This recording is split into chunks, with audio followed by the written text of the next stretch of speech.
Podem sentar, irmãos, mesmo assentados, abram suas Bíblias na segunda carta de Pedro, no capítulo 1. 2 Pedro 1, vou ler apenas um versículo, versículo número 4. Os irmãos sabem que estamos com o tema deste mês fundamentado na ideia da perseverança que devemos ter nas promessas de Deus. E no domingo passado nós falamos lá em Hebreus capítulo 10, e hoje queremos pensar alguma coisa aqui em 2 Pedro 1, apenas o versículo 4. Nos diz assim então a palavra do Senhor: pelas quais nos têm sido doadas as suas preciosas e muito grandes promessas, para que por elas os torneis coparticipantes da natureza divina, livrando-vos da corrupção das paixões que há no mundo. Amém. Queridos, o livro da Escritura Sagrada que estamos tirando esse versículo é a segunda carta de Pedro. Dá para regular esse microfone?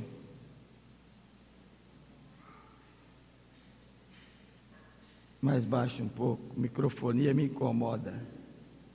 Tira aí um pouquinho grave, ou agudo, perdão. Deixa mais grave. Aí, obrigado. E a segunda carta de Pedro tem uma característica distinta da primeira. Se a primeira carta era uma exortação para animar o povo ante a perseguição que os peregrinos estavam sofrendo no primeiro século, sob a força do Império Romano, que os perseguia com ostensiva e grave e ofensiva perseguição, a segunda carta tem um outro viés.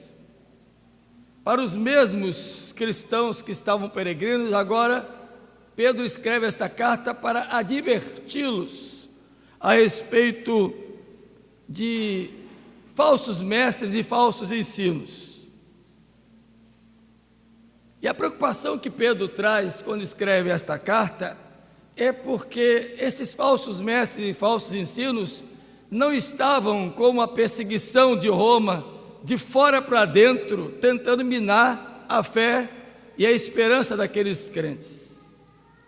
Era uma, aspas, perseguição de dentro para fora, através da doutrinação errônea, do ensino falso e da presença infiltrada de algumas pessoas que, com compreensões doutrinárias errôneas, se julgavam mestres, se julgavam conhecedores de tudo e estavam tentando, assim, desencaminhar os mais fracos na fé, que já vinham em suas vidas sofrendo com a perseguição de fora, e agora minados pelos que estavam infiltrados dentro do próprio contexto da igreja perseguida, estavam agora sendo molestados por alguns que se julgavam conhecedores da verdade. Então Pedro, preocupado também com esse tipo de situação, escreve a segunda carta.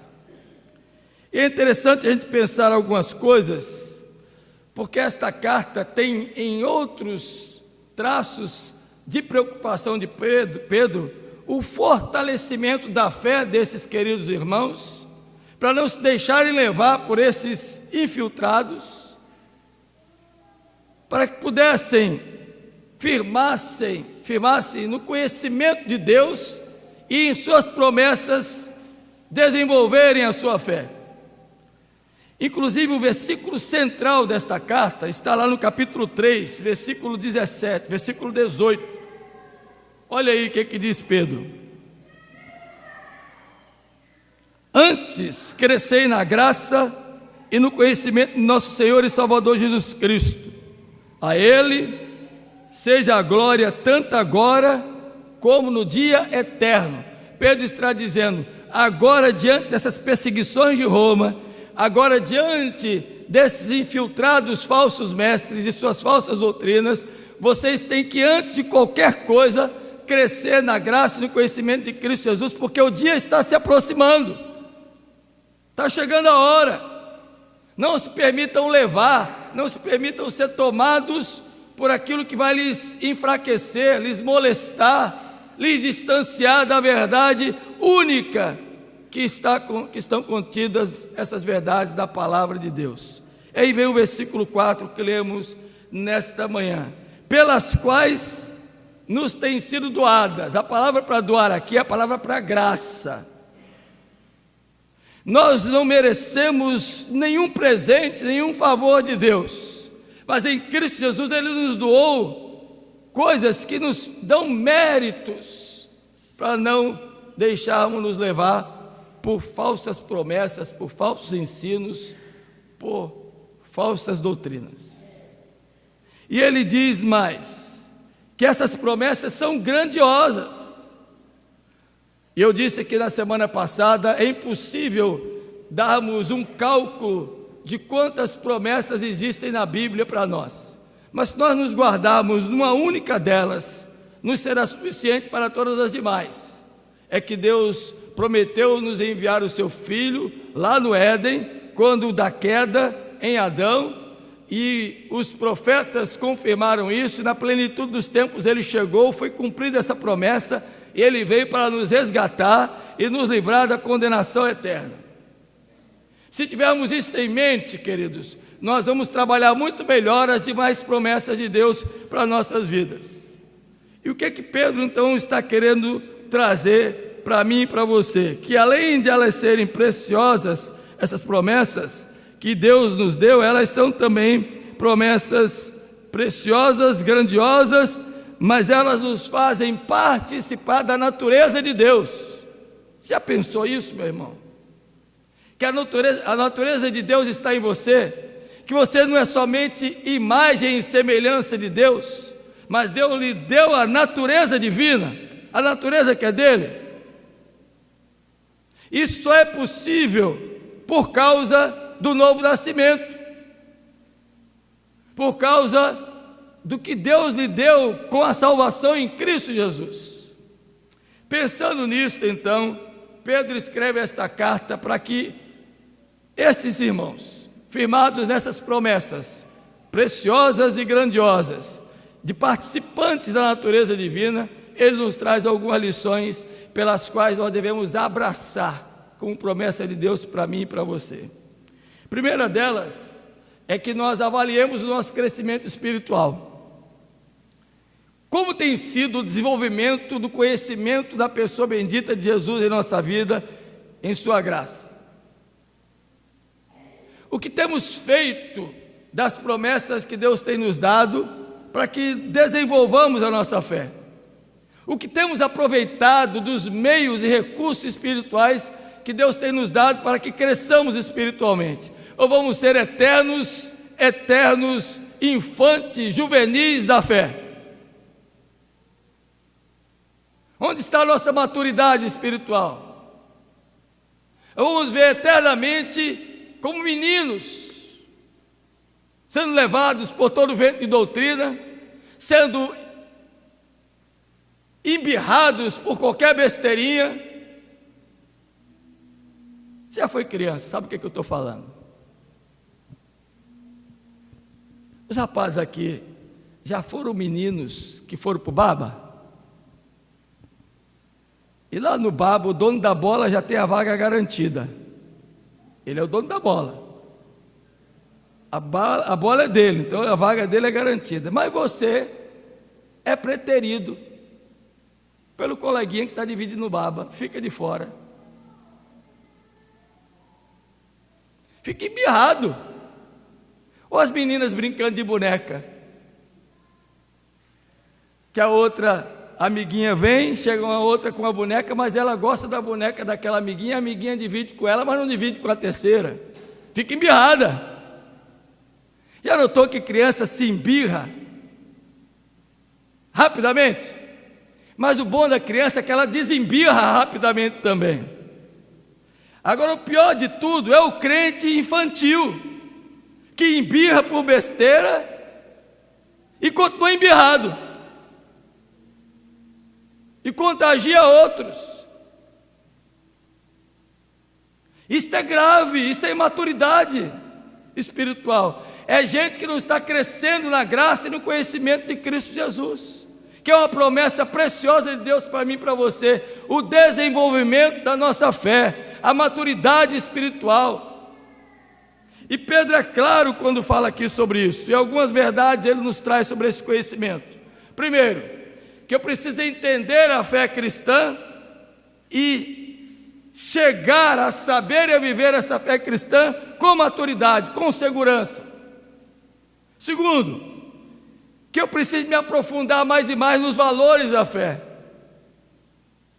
Eu não tenho que viver na superficialidade, no superficial. É muito fácil viver superficialmente. Se aprofunde, vasculhe, vá mais fundo na sua vida de fé. Experimente coisas maiores. Isso vai fazer você crescer.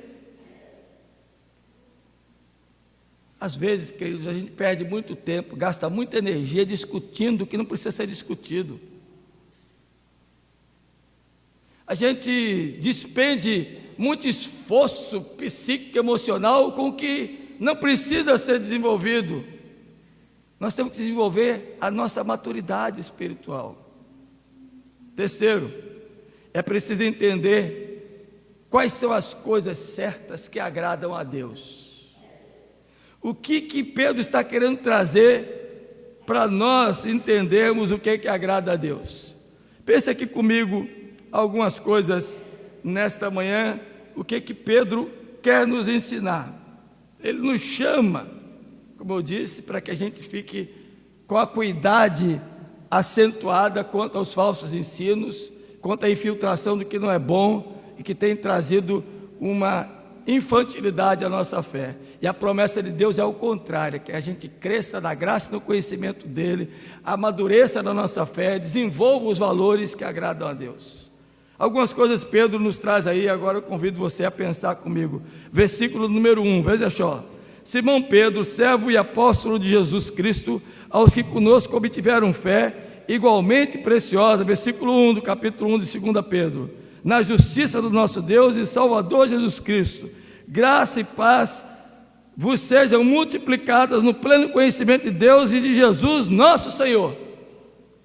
Primeira coisa que eu tenho que me apropriar desta promessa de crescimento espiritual, de maturidade, é que o melhor lugar, o melhor meio para a gente se defender contra os erros espirituais, contra a infantilidade espiritual, é conhecer a verdade das promessas de Deus, porque Ele nos justificou e nos salvou para isso. Eu não posso ficar estagnado, parado. E veja só o versículo 2, graça e paz vos sejam o quê? Multiplicadas. Não diz por quanto é a multiplicação aqui, mas diz que ela tem que ser multiplicada. E a ideia de multiplicação na geometria, para quem estuda matemática, sabe que ela é de quanto aumentado. Por quanto nós não sabemos, mas é um aumento. Pedro não fala a linguagem da diminuição, que a graça e a paz seja diminuída. Pedro não fala da divisão, que a graça e a paz seja dividida. Pedro não fala da soma, que a graça e a paz seja somada. Pedro fala multiplicada. A ideia de multiplicidade da graça e da paz de Deus tem que encher o nosso coração. Isso me leva a pensar que Deus me chamou para crescer na graça do conhecimento de suas promessas e multiplicar graça, multiplicar salvação, multiplicar conhecimento, multiplicar paz na vida do outro. Que acréscimo temos tido em nossa vida de conhecimento de Deus, que tem sido multiplicada na vida de outros. Eu podia usar até a palavra aqui, replicar, que multiplica na vida de outro valores que são espirituais. Segundo, o apóstolo Pedro está nos chamando a crescer no conhecimento dessas promessas que são grandes e preciosas, e nelas multiplicarmos, mas também para que a gente possa aceitar muitas vezes aquilo que nos traz dor, aquilo que nos machuca, como uma implicação séria para entender o consolo e o conforto de Deus. Veja o versículo número 3: visto como pelo seu divino poder nos têm sido doadas todas as coisas que conduzem à vida e à piedade, pelo conhecimento completo daquele que nos chamou para a sua própria glória e virtude. A ideia aqui de conduzir vida e a piedade é a ideia de muito custo, e às vezes por meio de dor.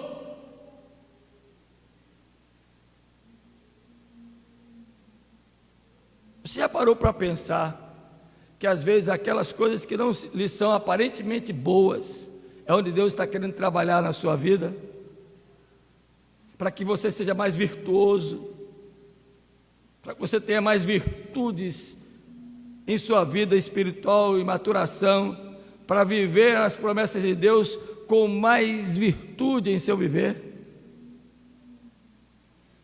E às vezes, queridos, a gente não se apercebe daquilo que nos cerca.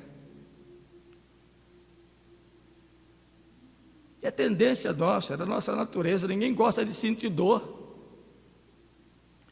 Eu disse aqui na quinta-feira que a palavra dor vem de uma derivação da palavra paixão. E a palavra paixão, ela tem 3 dimensões pelas quais nós trazemos para a nossa vida. É a palavra usada para Patmos, a ilha do sofrimento onde João esteve exilado, que na nossa língua portuguesa ela é traduzida por 3 outras palavrinhas: simpatia, antipatia e empatia. Ser simpático é atrair para você, ao seu redor, aquilo que lhe faz bem. Ser antipático é antipatizar por causa da dor algo ou alguém. E ser empático é influenciar alguém ou algo por sua vida. E eu disse, a nossa tendência humana é de antipatia. E nós tomamos muitas vezes o lado do sofrimento, e por não gostarmos dele, e antipatizamos, e às vezes olhamos para o outro de forma antipática, quando deveríamos ter em nós a ideia de sermos virtuosos um para com os outros, simpáticos, atraentes, atrativos, nos envolvendo mais um com o outro. E isso não é fácil. Lembra que nós falamos aqui no domingo à noite, eu disse para o presbítero que fez o cálculo comigo, que na próxima vez que eu fosse falar, eu ia usar a ilustração da matemática. Eu falei que nós devemos ter o mesmo sentimento que houve em Cristo Jesus.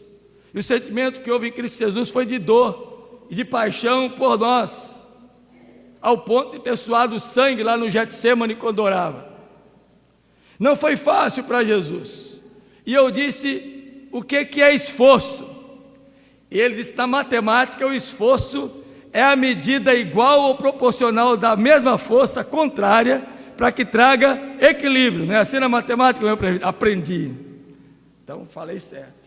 Se você tem uma força contrária, ele levando para um determinado lado, você tem que se esforçar para que uma força proporcionalmente igual ou maior empurre para que haja e traga o equilíbrio. Se esforçar para ser virtuoso é um trabalho árduo. Não é fácil porque a minha natureza é tendente e é pendente para o lado pior. Então, para eu ser virtuoso e crescer na graça e no conhecimento de Cristo Jesus e fortalecido nas promessas dele, eu tenho que me esforçar para que as forças contrárias do império de Roma, que está vindo de lá para fora, de fora para dentro, ou do movimento interno de falsos ensinos, falsas doutrinas, falsos sentimentos, falsas lições, não tomem lugar, não tomem espaço em minha vida, mas na força do Espírito Santo, sob a graça de Deus e o crescimento da palavra, eu vou ser mais virtuoso. Isso é promessa. Terceiro lugar, meu irmão, o texto nos ensina, Pedro, que nós devemos nos lembrar da salvação que nos foi dada, que nos foi concedida, que nos foi por Deus presenteada. Versículo número 4 e 5, pelas quais nos têm sido doadas as suas preciosas e muito grandes promessas, para que por elas vos torneis coparticipantes da natureza divina, livrando-vos da corrupção das paixões que há no mundo. Por isso mesmo, vós, olha só aí, a responsabilidade é nossa, reunindo toda a vossa diligência, associai com a vossa fé a virtude, com a virtude o conhecimento, com o conhecimento domínio próprio, com o domínio próprio a perseverança, com a perseverança a piedade, com a piedade a fraternidade e com a fraternidade o amor. Duas verdades aqui para mim e para você. Primeira, Deus me sustenta com o poder que Ele mesmo me capacita a ter, que é a fé. E eu preciso diligentemente reunir esses valores, trazer para mim. O que é que eu tenho que trazer para mim junto com a fé? Diligentemente, virtude, conhecimento, domínio próprio, perseverança, piedade, fraternidade e amor. 7 virtudes, que eu não vou falar de nenhuma delas aqui hoje, porque o tempo não me permite. Será que temos associado com aquilo que dizemos crer essas virtudes, queridos, que nos levam a crescer, a amadurecer? Algumas perguntinhas você pode fazer para você mesmo. Tenho sido virtuoso? Como anda o meu conhecimento das coisas espirituais? E o meu domínio próprio?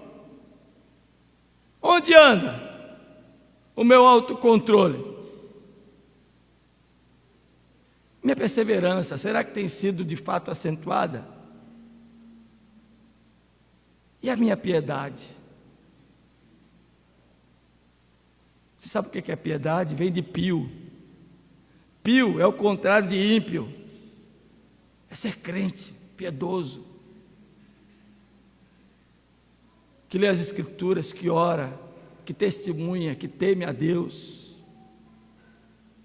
Como anda a minha fraternidade? Sabe o que é fraternidade? É amor entre irmãos.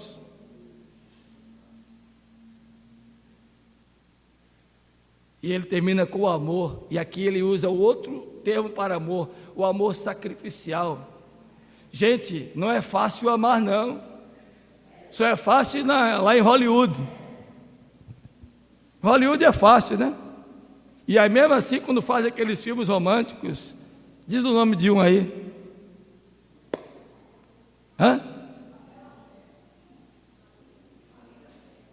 Uma linda mulher. Ó, ele pensou logo lá da Love Story, um caso de amor. Em Hollywood, tudo é bonito, mas mesmo assim, note que para falar de amor há um sacrifício terrível pelos personagens, até que o amor se concretize. Não é fácil amar não, gente, mas é dever, é virtude de quem persevera na promessa de Deus. Você tem amado seu irmão, tem sido fraterno, tem se sacrificado por ele, tem cheirado ele.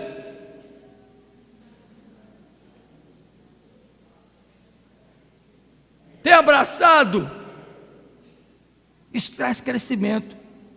Ou tem apartado, afastado? Seu amor une ou separa? Se separa não é amor. Se é amor, une, agrega, soma, multiplica. Na dor e no sofrimento está junto, abraça, corrige, exorta.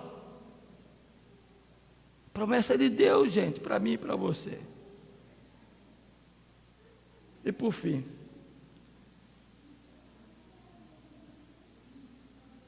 Pedro fala que quem vive assim terá uma grande recompensa e rica. Versículos 8 a 11. Porque essas coisas existindo, olha só, se essas coisas existirem em nós, que temos a grandiosa promessa de Deus, a preciosa promessa de Deus,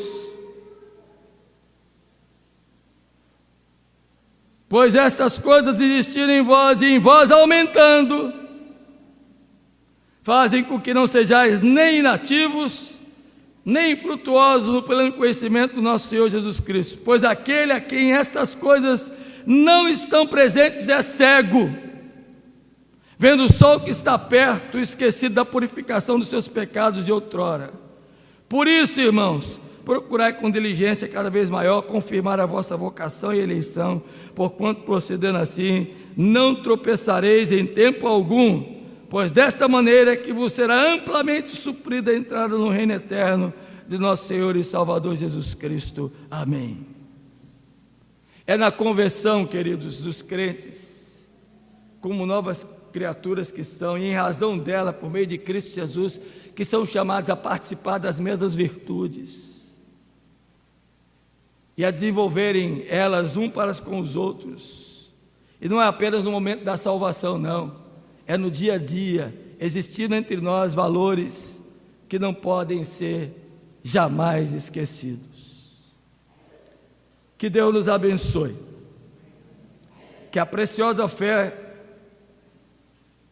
que nós temos como crentes nas promessas de Deus seja construída sobre o conhecimento da verdade sobre o próprio Deus, contida em sua palavra.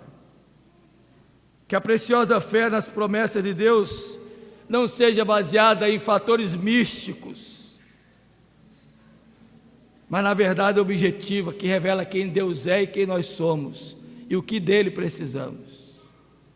Que a preciosa fé genuína nas promessas de Deus nos leve a nos comprometer mais com ele e com o outro.